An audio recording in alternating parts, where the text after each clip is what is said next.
میرے بھائیوں، آپ میں سے اکثر لوگوں کی خواہش بھی ہوتی ہے کہ چلیں کوئی اپنی رودات جا کے سنا دیں گے، لیکن یہاں پر اس طرح کی کوئی صورتحال ممکن نہیں ہے، نہ میرا خیال ہے اس کی ضرورت ہے۔ اس کی وجہ یہ ہے کہ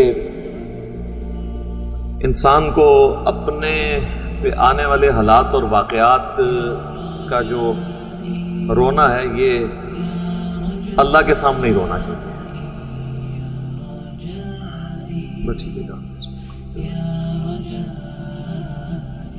بس مخلوق انسان کو کچھ نہیں دے سکتی، ذریعہ مخلوق بنتی ہے انسان پہ آنے والے حالات و واقعات کا، لیکن فاعل حقیقی اللہ کی ذات ہوتی ہے۔ اور اس عقیدے کا اظہار سیدنا یعقوب بن اسحاق بن ابراہیم علیہ السلام کہ وہ الفاظ ہیں جو قرآن میں آئے ہیں جب ان کے بیٹے آ کر سیدنا یوسف علیہ السلام کے حوالے سے جھوٹا بہانہ کرتے ہیں، ان کو پتہ بھی چل جاتا ہے، فیس ریڈنگ سے بھی پتہ چل جاتا ہے، پہلے بھی انہیں خدشہ تھا اس بات کا، تو وہ کہتے ہیں کہ میں اپنے دکھ اور درد کا اظہار اپنے رب کے سامنے ہی کروں گا، جو کچھ تم نے میرے ساتھ یہ فریب کاری کی ہے۔ انہوں نے اسے کنفرنٹ نہیں کیا، بلکہ اپنے دکھ کو اپنے رب کے سامنے رکھا، کیونکہ فاعل حقیقی وہ ہے۔ انسان کو جو تکلیف پہنچتی ہے اس کا ذریعہ تو کوئی اور انسان یا کوئی اور مخلوق بن سکتی ہے، لیکن یہ ڈیسٹنی میں مقرر ہو چکی ہے اللہ کی طرف سے چیز۔ وَلَنَبْلُوَنَّكُمْ بِشَيْءٍ مِّنَ الْخَوْفِ وَالْجُوعِ وَنَقْصٍ مِّنَ الْأَمْوَالِ وَالْأَنفُسِ وَالثَّمَرَاتِ، ہم ضرور بالضرور تمہیں آزمائیں گے، خوف سے، بھوک سے، جان اور مال کے نقصان سے، حتیٰ کہ اس کا کلائمیکس جو ہے وہ سورۃ الحدید کے اندر اللہ تعالیٰ نے فرمایا ہے کہ تمہاری اپنی جانوں میں اور اس زمین پہ چاہے کوئی اجتماعی آفت ہو،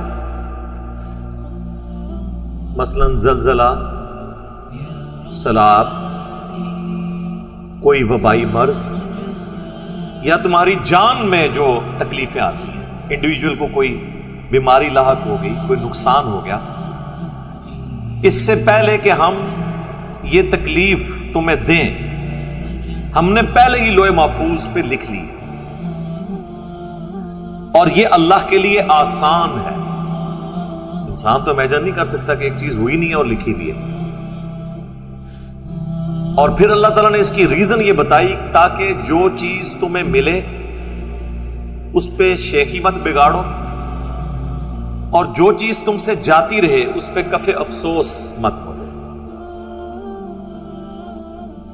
یہ تعلق ہے تکالیف کا جو حالات و واقعات انسان کے اوپر آتے ہیں، چاہے خوشی کی شکل میں آئے چاہے غم کی شکل میں آئے، دونوں صورت۔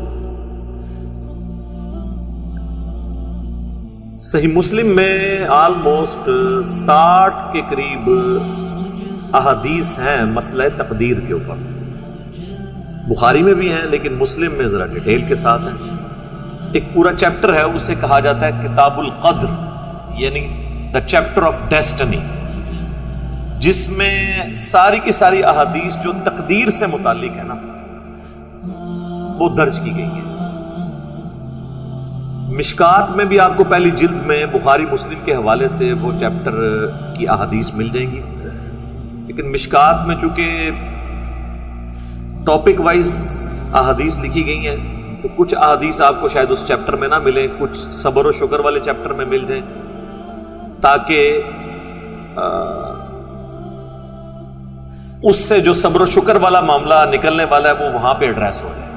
اس لیے انہوں نے چیپٹر وائز اس کی ڈسٹریبیوشن کر دی ہے۔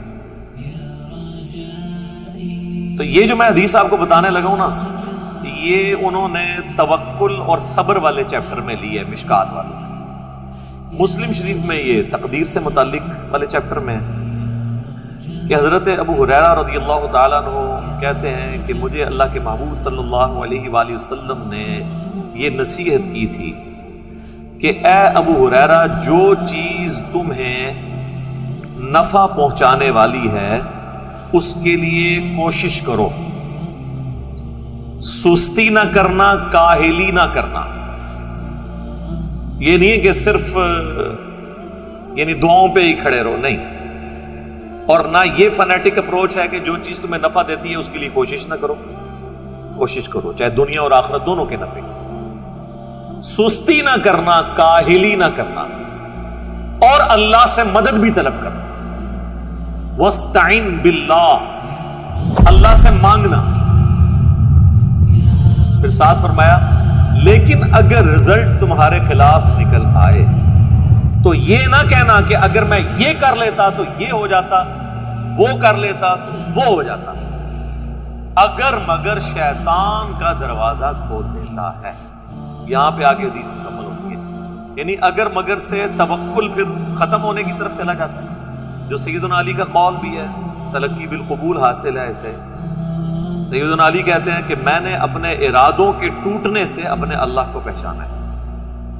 میں پوری کمٹمنٹ کے ساتھ پلاننگ کرتا ہوں، ریسورسز مینج کرتا ہوں، اس کے باوجود وہ رزلٹ نہیں نکلتا جو میں چاہ رہا ہوں. تو اس کا مطلب یہ ہے کہ ایک مجھ سے اوپر ہستی ہے جس کی مرضی یہ نہیں کہ یہ ہو.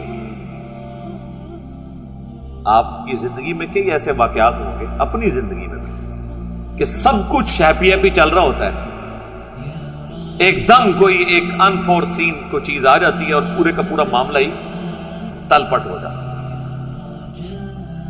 اس لیے کہ وہ اللہ تعالیٰ کی پلاننگ ہوتی ہے نا. اللہ کی پلاننگ کو تو کوئی چیلنج نہیں کر سکتا. واللہ خیر الماکرین، اللہ تعالیٰ سب سے بڑھ کر بہتر خفیہ تدبیر فرمانے والا ہے. فرعون کو اگر پتا ہوتا کہ میں جس بچے کو اتنے پیار سے پال رہا ہوں اس نے بڑے ہو کر 300 سال کی فرعونوں کی حکومت کو الٹ دینا ہے، تو وہ کبھی پالتا.